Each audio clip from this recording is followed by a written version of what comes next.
আজকের বাজার এটা হলো ছোলা বুটের ডাল, এখানে আধা কেজি ডাল এখানে নিল হইলো গিয়া 155 টাকা।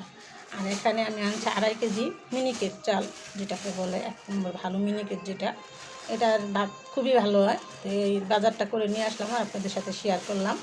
এখানে আনছি করলা, উস্তে বলে সেই উস্তে। আজকের বাজার আমাদের, তো আপনাদের সাথে শেয়ার করতেছি একদম তাজা সবজিটা। আমি যাই কিছু বাজার আনি, যাই কিছু করি আপনাদের সাথে শেয়ার করি। আমার ভিডিওগুলো আপনারা দেখে আপনারাও এরকম করে সবজি বাজারটা করবেন। দেখেন কি তাজা লক একদম কচি সবুজ। আর এই উস্তাটা খেতে কিন্তু খুবই ভালো লাগে। আর কাঁঠালের বিচি দিয়ে যদি আপনি ভাজি করেন কি ঝোল রান্না করেন, অনেক স্বাদ। তো আমি এটা ভাজি করব আর আপনাদের সাথে এটাও আমি ভিডিও করে আপনাদের সাথে শেয়ার করব কীভাবে ভাজিটা করলাম। তো আপনারা আমার ভিডিওগুলো অনেক ভালোবাসেন জানি। দেখেন কত সুন্দর একদম গৃহস্থের। তো এখন বর্ষাকাল, একটু তো নষ্ট হবেই। তো গরিব আনতে আল্লাহর রহমতে যাই বাজার করে আনলাম, এটা শেয়ার করতেছি, দেখতে থাকুন। এখানে আনছি আমি 1.5 কেজি গরুর গোশত, 1000 টাকা। গরুর মাংস বাজারে গেলে কিন্তু আমার গোশত দিয়ে ঠকাইতে পারে না। দেখেন আমি একদম রানের ফ্রেশ গোশত আনছি। আর এটা বুটের ডাল দিয়ে রান্না করব। তো আপনাদের সাথে সেটাও আমি শেয়ার করব কীভাবে রান্নাটা করি। তো দেখেন এখানে মাংসটা কিন্তু আমার সলিড দিছে, খালি একটা হাড্ডি দিছে, বেশি হাড্ডি দেয়নি। আমারে আল্লাহর রহমতে সবাই ভালোবাসে, সবাই আমার সম্মান করে। মানুষ একজন সম্মানী ব্যক্তি হইতে হলে তার কী কী গুণ থাকে সেটা বুঝেন আপনারা। যারা গুণী ব্যক্তি, যারা মান্য ব্যক্তি, তারা বুঝবেন যে একজন মানুষকে কতটুকু সম্মান দেওয়ার উপযুক্ত হলে তাকে অতটুকু সম্মান দেয়। বাজারে যাওয়ার পরে আমারে আগে দিয়ে দিচ্ছে। দেখেন গুছগুলো কত সুন্দর হয়েছে।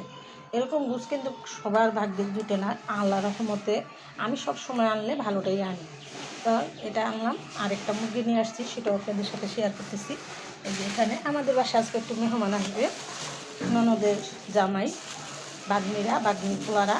তো এটা আমি ঝাল মুরগির রোস্ট করবো, সেটাও আপনাদের সাথে শেয়ার করবো, দেখতে থাকুন। দেখেন মুরগিটাও আল্লাহর মতো কোনো দাগ দুগ নাই, কত সুন্দর ফ্রেশ। সবসময় মুরগিরা দেখলে রান দেখে আনবেন, আর এই পাখাগুলো দেখে আনবেন। এই যে পাখাগুলো যদি কালো থাকে তাহলে এই মুরগিটা খেতে কিন্তু ভালো লাগে না। আমি সবসময় মুরগির পাখা আর রানগুলো দেখে আনি, একদম তাজা। তো এটা নিয়ে আসলাম, আর সাথে নিয়ে আসছি আরও কিছু, সেটাও আপনাদের সাথে শেয়ার করতেছি, দেখতে থাকুন। দেখেন সবুজ কাঁচামরিচগুলো একদম পানি ছাড়া টসটসে সবুজ। তো এই মরিচটাও আমি আনছি, এখানে আমি 10 টাকার কাঁচামরিচ আনছি। এখন মরিচ থাকে না, পচা যায়, আমি অল্প করে নিয়ে আসছি। আর সর্বশেষ আপনাদের সাথে শেয়ার করবো কি, সেটাও দেখতে থাকুন। সবশেষে এই বাদামগুলো আনছি আমি 60 টাকা দিয়ে, তারপরেও দিতে চায় না, কত খেজাখেজি করে এই বাজারটা করলাম। ছেলে মানুষরা গেলে তো এই বাজারটা এরকম করে গুছায় গেছায় বাজারটা করতে পারতো না। তা আমি সবসময় আমার বাজারটা আমি নিজে হাতে তৈরি নিয়ে আসি গুছাইয়া আমার পছন্দ মতো। তার জন্য ওরা বাজার করে না, আমারে দিয়ে এই বাজারটা করে। তো আমি বাজার থেকে রান্না বাড়া ঘরের সব কাজই টুকিটাকি আমি নিজে হাতে করি আর আপনাদের সাথে শেয়ার করি। তো আমার ভিডিওগুলো আপনারা দেখে যদি ভালো লাগে তো অবশ্যই আমার ভালোবেসে পাশে রাখবেন, আর নতুন নতুন ভিডিও পেতে সাথেই থাকবেন। তো ভিডিওটা আর বড় না করে আমি এখানে রেখে দিলাম। আসসালামু আলাইকুম।